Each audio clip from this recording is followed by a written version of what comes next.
Brothers and sisters of the African continent, friends from across the globe, welcome once again to Chronicle Updates, the channel where Africa's light shines brightly and where the story of progress, resilience, and sovereignty takes center stage. Today, we reflect on a moment that will forever stand in our modern history.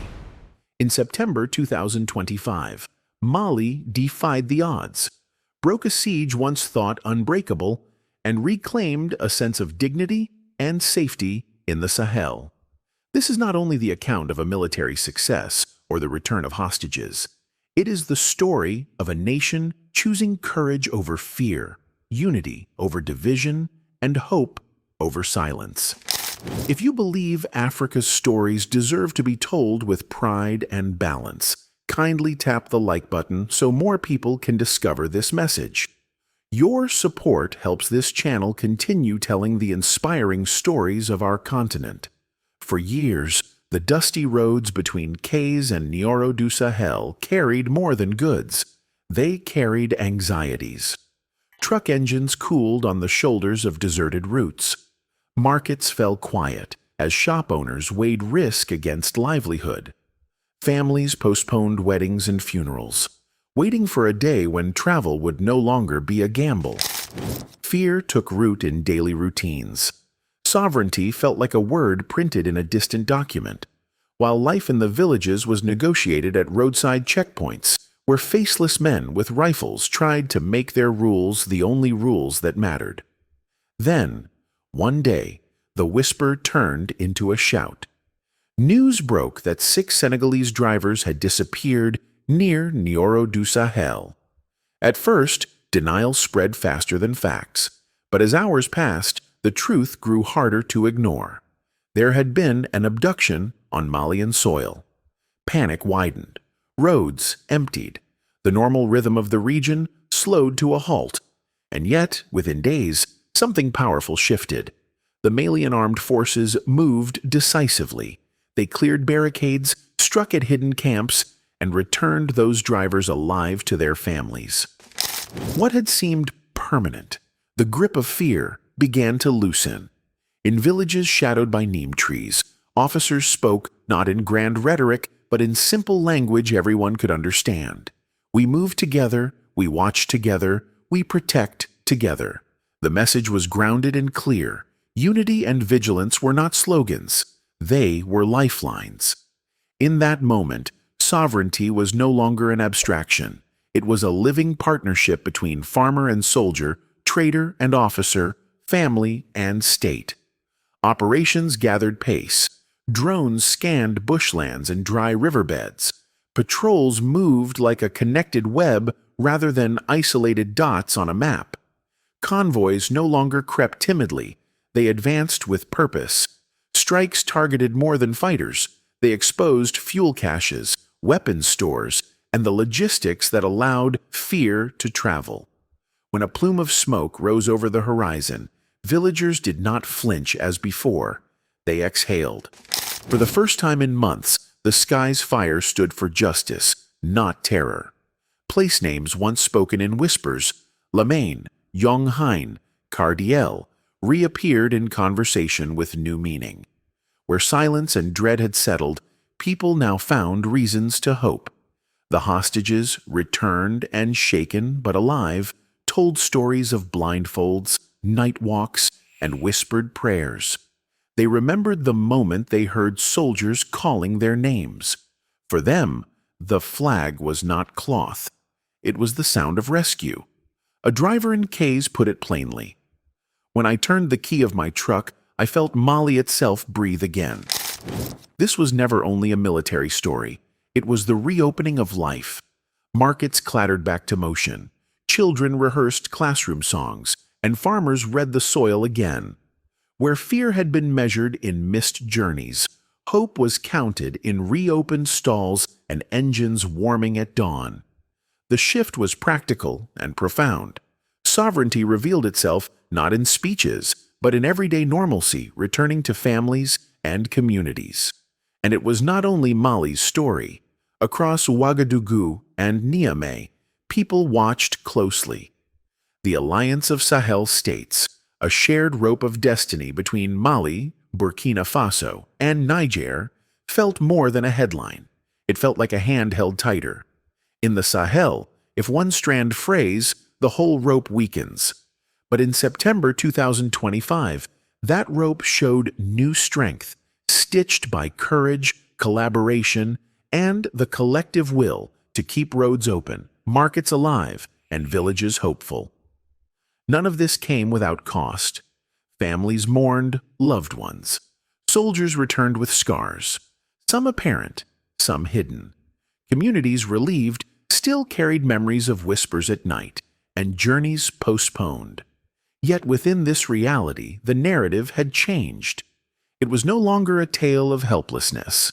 It was a testimony of ownership, of Africans asserting that their homes, roads, and futures belonged to them. The operations also taught lessons.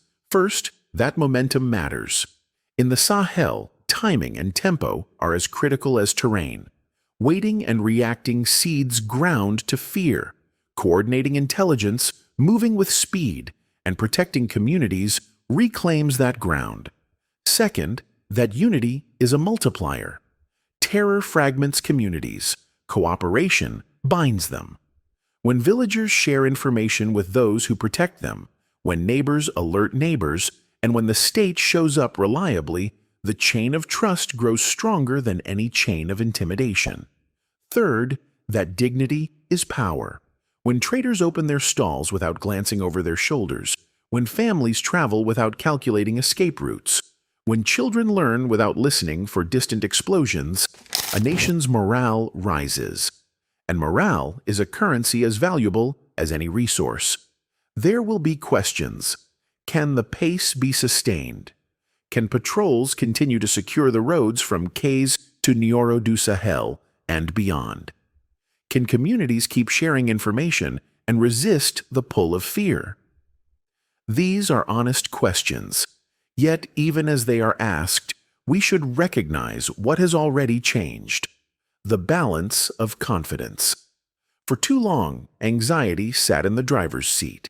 In September 2025, hope reached for the wheel. It is also true that the Sahel's challenges extend beyond any one village or patrol. Safety must be paired with opportunity. Schools that stay open, clinics that are stocked, roads that are maintained, and markets that can thrive. Security gives breathing room. Development gives a future. The moment we are witnessing is a door opening. What comes next must be the steps across the threshold: investment in people, infrastructure, and the everyday dignity that keeps fear from returning. This is where the Pan-African horizon comes into view. What happens on a road in western Mali echoes in border towns, in markets a country away, and in classrooms across the region. When transport routes remain safe, trade blossoms. When trade blossoms, livelihoods stabilize. When livelihoods stabilize, communities become less vulnerable to the lure of those who promise quick answers through force. The Sahel's story is continental. Our stability is shared, our prosperity is linked, and our hope is collective. The spirit of this moment invites us to think bigger than a single operation.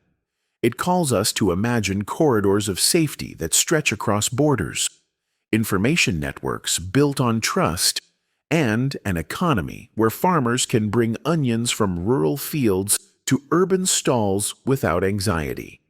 It invites us to see that sovereignty is not only defended by uniforms, it is strengthened by teachers in classrooms, nurses in clinics, and entrepreneurs who turn light and time into livelihoods. In the villages between Kayes and Nioro du Sahel, elders have begun to retell both the hardships and the resurgence. They speak of days when the roads were empty and nights were long. They speak of mornings when engines hummed again and markets opened. These stories matter. They turn statistics into memory, and memory into wisdom. They remind children that fear is not permanent, and that resilience is part of the culture of the Sahel. There is also a quiet lesson in gratitude. The families of the freed drivers know it. The traders who dared to reopen their stalls know it. The farmers who lifted their heads to read the weather, not the threat, know it. Gratitude here is not passive. It is a daily commitment to build on the gains, report suspicious movement, keep the roads lively, and protect one another as neighbors and citizens. Gratitude becomes vigilance. Vigilance becomes peace. As we tell this story, we do not claim that all is solved. We acknowledge the complexity and the work ahead. But we also refuse to let the noise of doubt drown out the clarity of what has been achieved. A siege was broken. Hostages returned. Villages found their voice. A nation stood up for its people. That is real. That is meaningful. And that deserves to be remembered carefully and told widely. So, to our audience across Africa and around the world, let this story strengthen your belief that progress is possible, even where fear once felt immovable. Let it inspire community watch groups, farmer cooperatives, traders' unions, and youth associations to play their part. Let it encourage leaders at every level, traditional, civic, and governmental, to meet courage with service and service with accountability. And let it remind all of us that peace is not an event. It is a practice we must renew every day. Brothers and sisters, as the sun sets over the Sahel and rises again on another day of work, may this chapter of September 2025 be a signpost, not a full stop. May it guide the next decisions, the next investments, and the next acts of solidarity. May it be told in homes and classrooms as a moment when fear blinked and communities did not. If this story moved you, I invite you to support it in a spirit of goodwill and unity. Please like this video so others can find it. Share it with someone who needs a reminder that resilience is stronger than intimidation.